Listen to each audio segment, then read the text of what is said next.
OSPF stub areas. In the previous video, I talked about stub area. So when you in a stub area, you don't see a type 4 or ASBR LSA or type 5 or AS external LSA. So it's here. No type 4 or 5 LSA is allowed.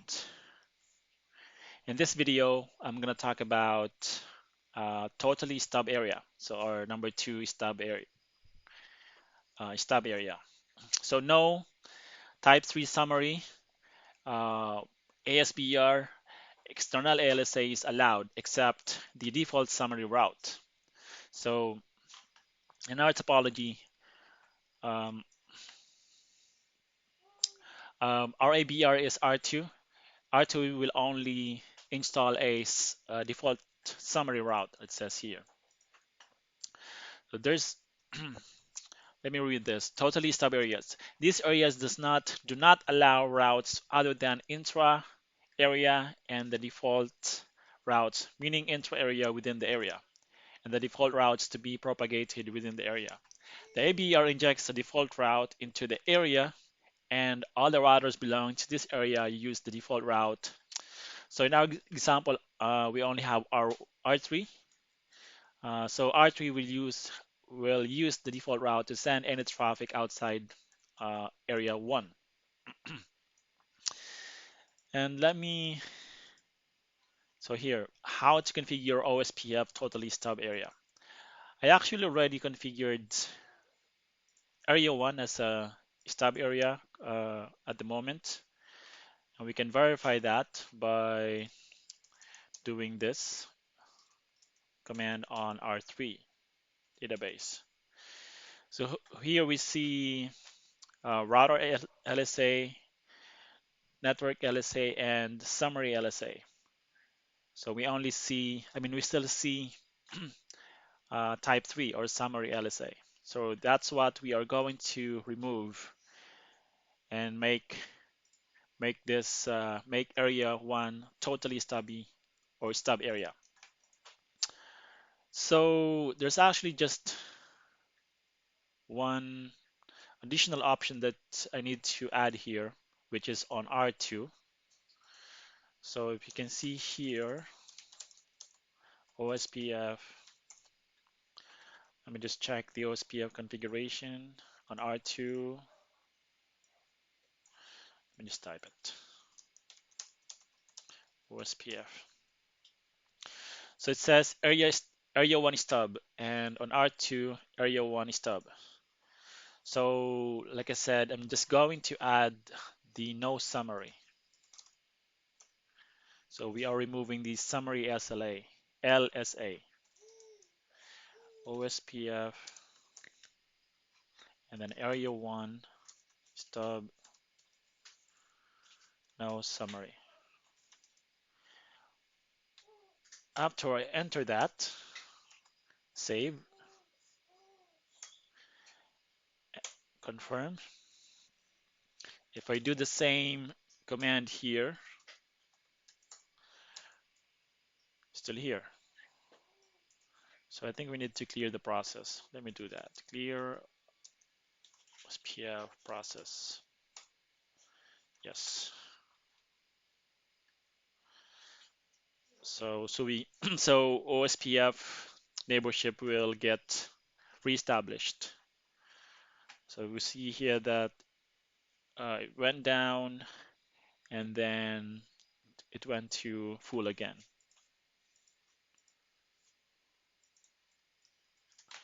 So let's check R3 now.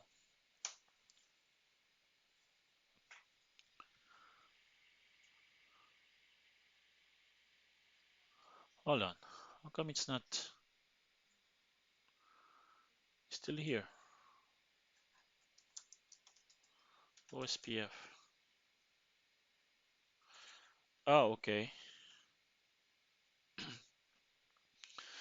So we don't in the in the routing table, I don't see the summary route. I mean summary LSA, which is this here. But in the database, we still see it. Uh, Let me do it again. Yeah, we're still here. Oh, okay. No, sorry. We don't see it anymore. This one here is actually a default route. It's not this subnet, but it's seeing it as a summary LSA. So summary, that would be inter here, inter. So let me just go back here.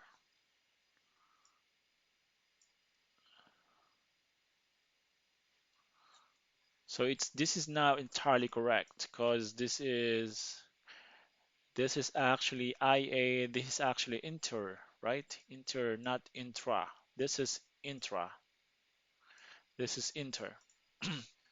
So I got this from Cisco from this document, I think, or this one. So these areas do not allow routes other than intra-area and the default. Okay, so well, it's seeing it as a summary LSA, but it's here inter-area. So yeah, this is not. I would not say that. I mean, this is not entirely correct because we see this here. The default route is tagged as inter-area, not intra-area, right? But yeah, and we can see that in the OSPF database as well. Is here summary because the intra-area routes would be just this link. I mean the router LSAs and network LSAs. Summary LSAs are actually inter-area routes. Yeah, correct. So I would not.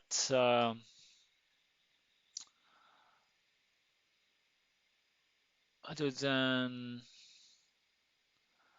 I'm gonna correct this, or let me just do it now. Inter area.